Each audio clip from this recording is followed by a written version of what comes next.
Olá galera, eu sou Felipe Ângelo, médico veterinário responsável pela clínica VetFort. Estamos aqui para fazer mais um vídeo. Vou ser sincero, é uma parte assim que exige muito da gente, né?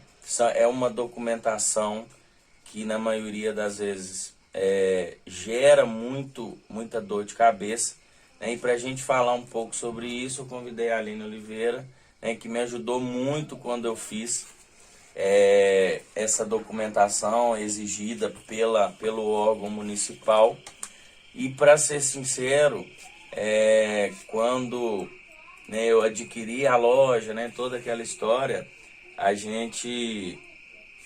vigilância veio até a mim e me pediu uma série de documentos para que a gente conseguisse o alvará de funcionamento. E eu lembro na ocasião que eu recorri à Aline porque, tipo assim, tinha alguns pontos que eu não sabia, né, nem o que era. E eu acredito que isso seja a dúvida aí principalmente aí os acadêmicos aí, né, que pensam aí em abrir seu próprio negócio. E não tem escapatória, né? Às vezes vai mudar um pouco a legislação ali, dependendo do município, mas tem que ser feito, né? Às vezes vai mudar alguma coisa. A Aline, ela é agrônoma, né? A Aline trabalhou muito tempo com questão alimentícia, então esses documentos, no seu caso, ainda eram mais exigidos, né? Como ela me ajudou muito nisso aqui, né? Eu tirava muitas dúvidas, me ajuda aqui, não estou conseguindo fazer, mas nós vamos falar um pouquinho sobre isso. E ó, não é pouco documento não, ó. Isso aqui é a cópia dos documentos que foram junto à Prefeitura Municipal de Caratinga, que é o município, né, responsável aí, é onde a minha empresa está inserida hoje, né? E para a gente começar a falar, tem um negócio que chama Manual de Biossegurança, né? Então aqui o manual a gente vai fazer conforme a empresa, né, Aline? Exatamente. Seria basicamente isso. Qual o ponto assim interessante para confecção do manual de segurança que você acha determinante, pensando aí na clínica veterinária? Independente assim do seu negócio, a primeira coisa que você tem que pensar é que os documentos, ele te exige uma dor de cabeça, exige conhecer muito bem o seu negócio, ele vai te dar trabalho, ele vai fazer você pensar no seu negócio. Por quê? O que acontece muito? A rotina, ela é muito acelerada, e aquilo passa a ser mecânico para você. E o pior, os olhos acostumam com aquilo que você está vendo todos os dias. Então, quando você para escrever, para pensar sobre a sua empresa, você acaba percebendo e descobrindo algo que talvez estava na sua cara e você não viu pela sua rotina. E aí, então assim, independente se é o de alimentos, se é o da veterinária, acho que a primeira coisa que você tem que pensar vai me dar dor de cabeça? Vai, mas isso vai te agregar referente à sua estrutura, referente ao seu funcionamento e vai te dar segurança nos seus procedimentos. Principalmente no que diz respeito, né, aos POPs, né, que é o procedimento operacional padrão, né. A gente vai chegar nos POPs aí, mas para dar uma salientada aí, o POP nada mais é do que você descreve a forma que você faz aquela operação. Exatamente. Né? A ideia é o seguinte, quando você faz um POP, que você tem que, a gente vai estar falando mais pra frente, que você vai descrever o seu procedimento, vamos supor que assim, um funcionário seu teve que se ausentar e estava acostumado a fazer aquele procedimento ali diário. E aí o outro chega, lê o POP e ele consegue ele consegue desenvolver aquele trabalho. Mas voltando aqui um pouquinho ao manual de biossegurança, né? Aqui é o manual de biossegurança da VetFort, né? Então, a título de curiosidade, ó, vamos ver aqui o que fala. Não é pequeno, né? O manual, vocês podem observar aqui, né? Então a gente tem aqui descrito todos os ambientes, né? A identificação da empresa, todos os ambientes que está descrito no meu segmento estão descritos dentro do manual de segurança. Aí tem o responsável técnico, né, que é o RT. Quem aí atua como responsável técnico, principalmente de loja, tem que ter, mas ligando aí a área alimentícia, né, fábricas de queijo, de linguiça, isso aqui é bem padrão mesmo, né, toda essa documentação. Então aqui no manual de biossegurança vai todas as informações, como por exemplo, horário de funcionamento, né, que horas que abre, que horas que fecha, e aí qual o tipo de serviço que você presta, de que forma que você presta. É a vida da sua empresa, Tá, né? tudo descrito aqui no manual de segurança. O que vocês pegariam assim, de foco no manual de segurança que você acha que realmente não pode faltar no manual de segurança, Aline? É o fluxo da sua empresa, é o coração da sua empresa. Então, assim, se você chega uma fiscalização, chega qualquer coisa na sua loja que te questione alguma coisa, o manual de biossegurança ele tem que te dar a capacidade de estar respondendo isso por escrito. Por quê? São duas vertentes aí. As palavras eu falo que ela voa, falar você fala o que você quer. Agora você tem que provar aquilo que você está falando. E aí você prova de forma escrita. Na forma escrita. Então, assim, o manual de biossegurança, ele vem de encontro a isso. Então, ele tem a planta da sua clínica, ele tem a árvore lá dos seus funcionários, quem que é o gerente, quantos são, o que eles fazem, qual o segmento. Aí dentro você vai agregando informação. Você anexa vários tópicos, né, que você pode deixar separado. Normalmente eu gosto de inserir dentro do manual, que aí vem a vida como um todo, incluindo, por exemplo, um manual de o controle de pragas. Que é o que a gente vai falar lá na frente também. Tudo faz parte do manual de biossegurança. E aí, gente, essa questão que a Aline falou, não é que você vai fazer o manual de segurança e ele para sempre vai ser aquilo, não. Ele tem que ser atualizado anualmente. Né? Anualmente. E aí, por exemplo, quando a gente fala dos funcionários, por exemplo, se eu tenho um funcionário responsável por um setor e eu faço a substituição desse funcionário, claro que eu vou ter que mudar no meu manual de segurança. Até porque, a título de fiscalização, se o que está escrito aqui é para mim provar aquilo que eu estou fazendo. E aí eu troco um funcionário, né, substituo aquele funcionário, quando eu vou provar com a parte escrita, está errado. Então tem que se atentar a isso aí no que diz respeito ao manual de segurança propriamente dito. E ele te traz disciplina, porque no seu manual de biossegurança está escrito que ao trocar um funcionário, por exemplo, você tem que dar um treinamento para ele. E aí, se está escrito aqui, você tem que fazer. Se você faz, você tem que provar com a documentação paralela. Então, quando entrou um funcionário, por exemplo, novo na parte auxiliar de veterinário, por exemplo. E aí, tem anexo aqui no seu manual a ficha que você vai preencher, que você deu o treinamento para esse funcionário, qual o período que durou esse treinamento. Qual a função que ele vai desenvolver dentro da sua empresa. E ele vai assinar. Porque a partir do momento que ele assina um documento, que ele recebeu um treinamento, assim como ele recebeu um EPI, ele está se comprometendo. O subconsciente dele está assimilando ali que ele fez um compromisso por escrito com você. E não verbal, que é o que na maioria das vezes a gente foge disso. Exatamente. E isso vai te trazendo uma rotina diferente, porque você tem que se atentar a isso, e uma disciplina, que é muito importante. E um passo que eu acho extremamente importante, acontece muito de você ter que fazer algumas verificações que o seu manual te exige. Por exemplo, se a sua sala está limpa, conforme descrito num POP e tal. Né? E aí já aconteceu muito de as pessoas fazerem isso aqui para atender um pedido de uma vigilância ou de qualquer uma outra fiscalização. Qualquer órgão, né? E engavetar isso. O que eu acho um desperdício, porque isso aqui é muito rico. Com certeza. E aí, o coração da minha empresa está aqui no manual de segurança. Quando a gente pega, a gente acha chato, né, de ter que fazer. Mas quando a fiscalização, né, do órgão aí competente, quando eles pedem isso, não é à toa, né? Tem realmente aí um fundamento para que eles peçam, né, isso. Agora, só abrindo um parênteses, como que vocês, tipo assim, vai evoluindo depois? A partir de você estar com um manual, fazendo todos esses procedimentos, já tem aí, vamos supor, uns 5 anos na sua empresa. Se você fazer exatamente aquilo que você escreveu, você vai começar a gerar planilhas, não em papel, porque eu acho que papel é um conjunto de informação que você não consegue, em cima daquela informação, só em papel você não consegue, não te ajuda na tomada de uma decisão. Mas se você coloca em prática, por exemplo, em 5 anos, tudo que está escrito no seu manual, gerando planilhas, que seja no simples Excel, por exemplo, vai te dar informações para te dar segurança. Do quanto você evoluiu, aonde você errou, Pra né, te ajudar aonde nessa você tomada pode de decisão. melhorar, isso aí você vai tomar a decisão. Correto. Agora nós vamos falar um pouquinho sobre POPs, né?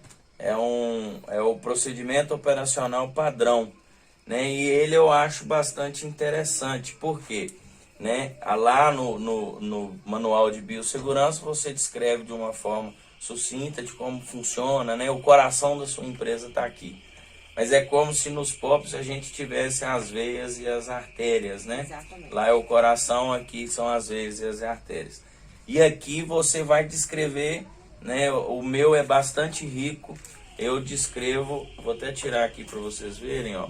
Eu descrevo tudo o que acontece, eu descrevo nos meus POPs, né? Eu vou pegar, antes da gente começar a falar, eu vou pegar aqui um de exemplo para quem não sabe ou para quem nunca viu, né? Vou pegar um aqui qualquer para vocês terem uma ideia. Vamos lá. Eu peguei aqui, ó, um procedimento operacional padrão da limpeza da banheira de banho, né? Que é, como a gente já falou, minha empresa tem 3 segmentos, né? E um deles é o pet shop. Então eu tenho aqui, né? Principalmente é o que eu e a Aline nós já conversamos, né? Sempre tem que ter, né, o responsável. Por isso que você sempre tem que estar atualizando, né? Em caso de mudança de profissional, então você sempre tem que estar descrevendo aí qual profissional responsável, quando você realiza essa limpeza, como você realiza essa limpeza. Então, esses 3 passos são fundamentais, né, Aline? E pode acrescentar aí também O plano de ação. Plano de ação. Por Né? quê? Então são 4 aí fundamentos principais, né? Que o responsável, quando você executa esse serviço, como você executa e o plano de ação. Quando você para responder, principalmente as 3 perguntas, que é quem, quando e como, isso gera assim, até um conflito de ideias na hora que você vai colocar no papel, que você começa a perceber o tanto de coisas que você faz no mecânico. E aí você fala assim, olha, eu vou fazer o procedimento de limpeza de ambiente da minha clínica inteira. E você começa a observar que você tem muita coisa que você precisa limpar. E que às vezes você talvez não estaria nem limpando de uma forma adequada, porque você está fazendo aquilo todo dia e já acostumou no automático. Aí você parou para responder essas 3 perguntas. Quem vai limpar? É a fulana de tal, é a minha estagiária, a minha funcionária de nome tal, que é responsável por essa limpeza. E aí eu vou dar nome aos bois aí, né? Por quê? Porque quando eu tiver que cobrar, eu sei de quem cobrar. De quem ela cobrar. Ficou responsável por aquilo. Lembrando que todos esses procedimentos a pessoa passa por um treinamento, que aí você realmente vai estar podendo cobrar. Claro, inclusive, gente, a gente tem aqui, ó, nos POPs, né, elaborado por quem e autorizado por quem, né? No caso aqui, ele foi elaborado por mim e autorizado por mim. Inclusive os treinamentos, Aline, quem dá os treinamentos de cada POP na minha empresa, de um funcionário novo, ou de quando a gente faz uma reciclagem ou alguma mudança no procedimento operacional, né? E aí, como a gente disse lá no início, a gente dá o treinamento conforme, né, o planejado e a pessoa assina aquele compromisso, né? Exatamente. Então a gente, por exemplo, que seja uma simples limpeza de bancada, tem que ter como, tem que ter quem, tem que ter como, tem que ter quando, né? E o plano de ação, né?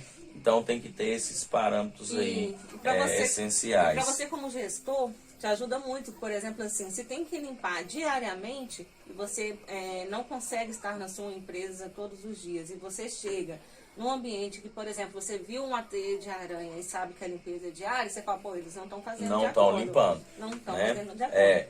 E se a gente tem, por exemplo, que não seja diária, mas eu tenho lá uma vez por semana, e no meu POP está lá marcado, por exemplo, na segunda-feira eu chego na terça, Tá limpo do jeito que deveria tá? Não tá. E aí eu vou no POP, quem fez, né? Então eu já tenho de quem cobrar isso. E a importância, Felipe, do plano de ação acima de um POP. Porque você sempre programa lá quem fez, como fez e quando fez.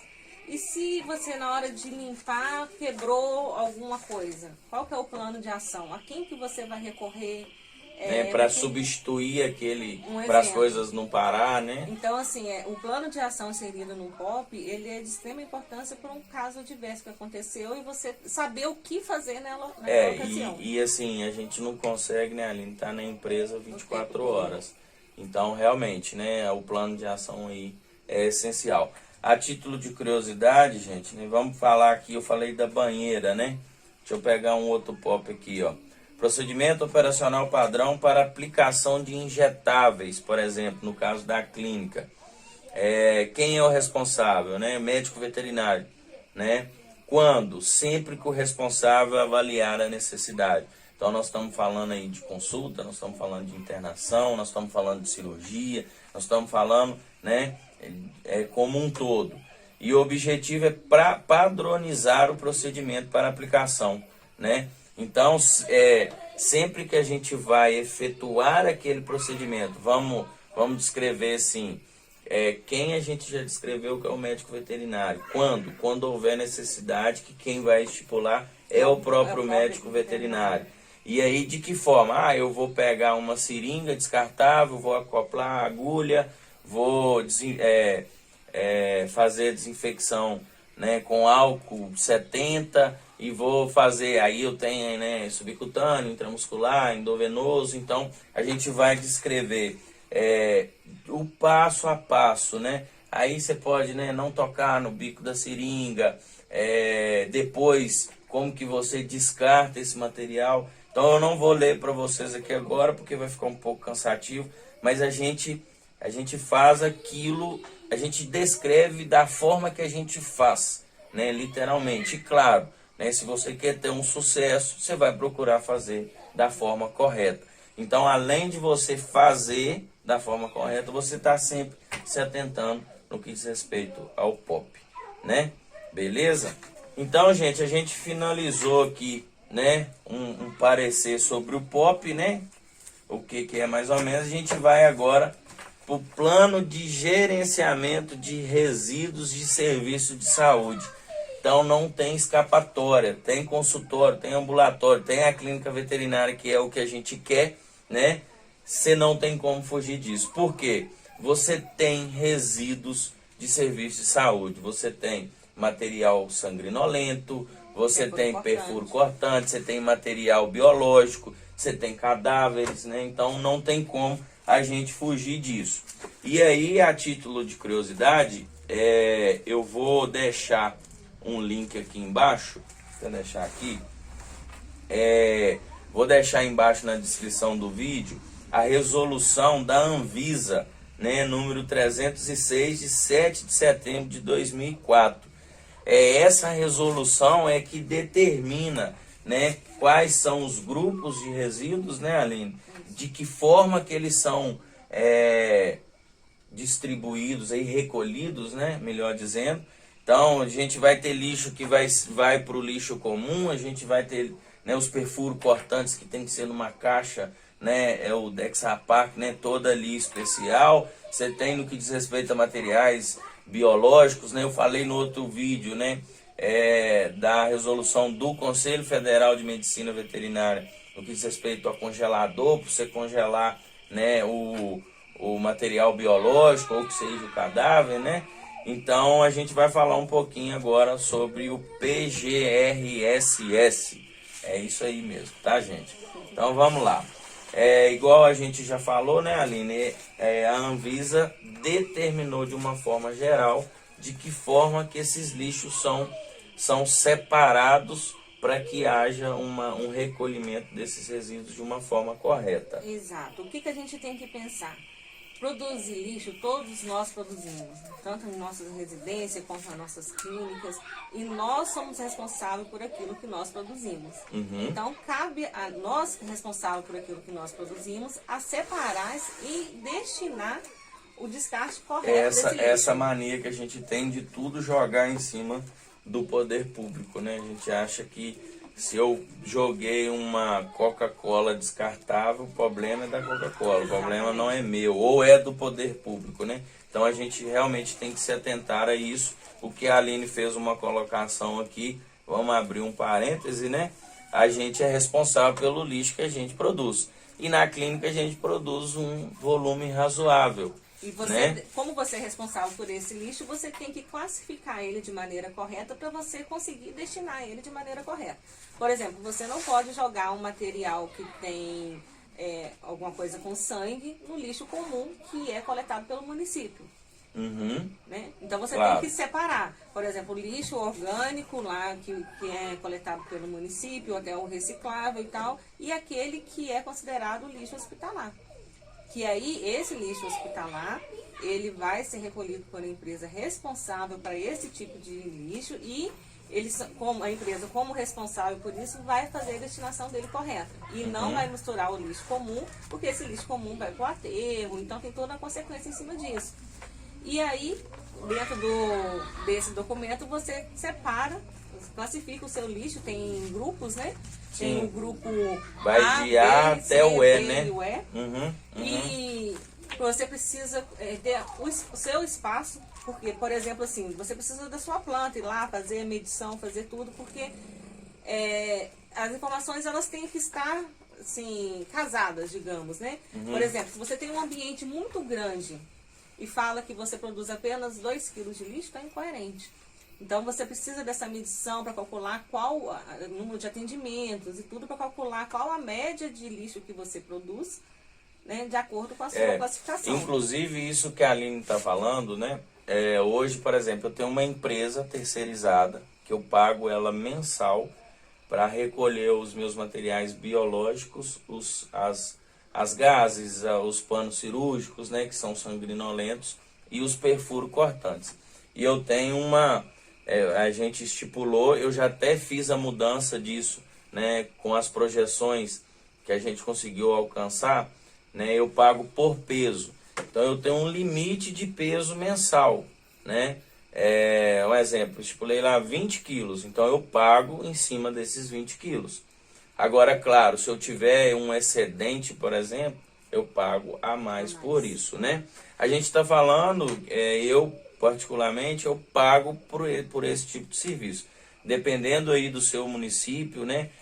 Tem algumas prefeituras que fazem esse tipo de recolhimento, Caratinga às vezes faz. Caratinga faz, mas o meu lá é particular.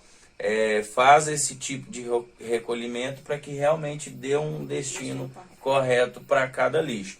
Então, essa questão do PGR-SS é extremamente importante, né? E aí é saúde pública. Então, além dessa documentação que a gente tem que ter por exigência, o que a gente falou lá, na maioria, a gente não tem uma exigência à toa, né? Saúde pública envolvida aí, igual a Aline falou. Então, a gente tem que se atentar a isso. E aqui a gente consegue descrever no PGRS qual o destino que eu dou para cada lixo. Se eu tenho um lixo orgânico que é recolhido pela prefeitura, eu vou colocar no meu PGRSS que ele é recolhido pela prefeitura. E que o perfuro cortante, né, os demais aí, é recolhido pela empresa X.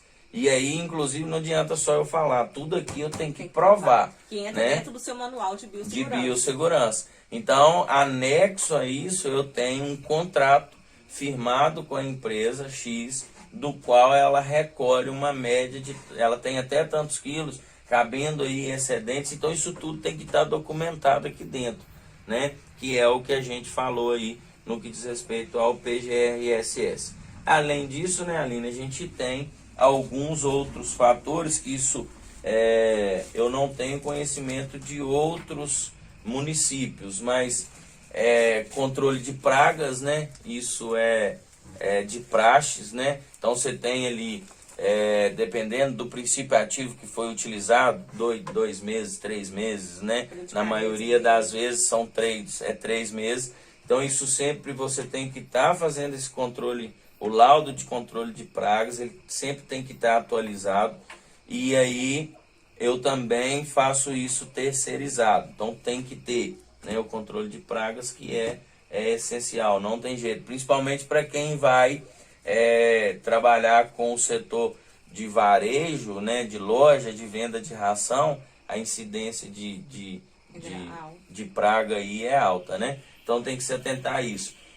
Controle de limpeza de caixa d'água, né? A gente também e o tem importante um plano. disso tudo é porque, assim, são alguns documentos você faz, por exemplo, por exigência de um contador para abrir alguma conta no banco e coisa e tal. E esse tipo de documentos, se não vier um órgão, por exemplo, a vigilância ou um outro te exigir, você não faz. Isso, e é de extremamente assim, importantíssimo, não, com certeza. E aí ou seja, aquilo que você falou no início, eles te cobram, não é à toa, tem um porquê. Tudo tem um porquê, tem um fundamento. E quando você pega, você olha aquilo e fala assim, mas que loucura, por que eles estão me pedindo isso? Na hora que você entende o porquê disso, você começa realmente a ver o faz sentido. todo sentido. Lá no início, né, eu falava, pra que isso tudo, gente? Isso só me dá dor de cabeça, isso não serve pra nada, né? Então hoje a gente vê realmente a necessidade. Claro, quem faz isso aqui a título de fiscalização e engaveta isso, não vai servir pra nada mesmo, né? Mas para quem que é uma judiação, dá muito trabalho e tem uma riqueza importantíssima, né? Então, galera, a importância desses documentos realmente faz todo sentido, né? Lá a gente falou no que diz respeito à lista de treinamento, ó, né? Ela está atualizada, né? Eu sempre me preocupo com essas atualizações. O comprometimento do funcionário quando você dá um treinamento, que seja a limpeza da bancada, e você fala com ele, você dá o treinamento e faz ele assinar, faz total diferença, né? Aqui está a ficha de lista de treinamento, né? Assinado por todos os funcionários, o que foi treinado, o que foi passado, quem deu esse treinamento, quando foi dado, a duração e se tem que ser atualizado ou não. Então, além de todos esses documentos, aqui nessa pasta, tudo que eles procuram a gente acha, né? Inclusive a gente coloca aqui, por exemplo, a questão do prontuário médico, né? Qual o modelo que eu utilizo, o meu cartão de vacina, qual o modelo. Então a gente descreve aqui, se a gente lê toda essa pasta, a gente sabe como a minha empresa funciona, né? Então tá tudo aqui de forma documentada, né? A título de fiscalização, a título de conhecimento próprio, a título de demandar função, que é aquilo que a gente já falou em outros vídeos também, aqui é extremamente importante. Queria agradecer a Aline pela participação, né? A gente vai ter outras oportunidades aí. O vídeo de hoje foi a dica que a gente passou. Espero que vocês gostem. Não deixem de comentar, não deixem de dar o joinha. Se não gostou, mandem as perguntas que a gente está à disposição. Um forte abraço a todos, fiquem todos com Deus.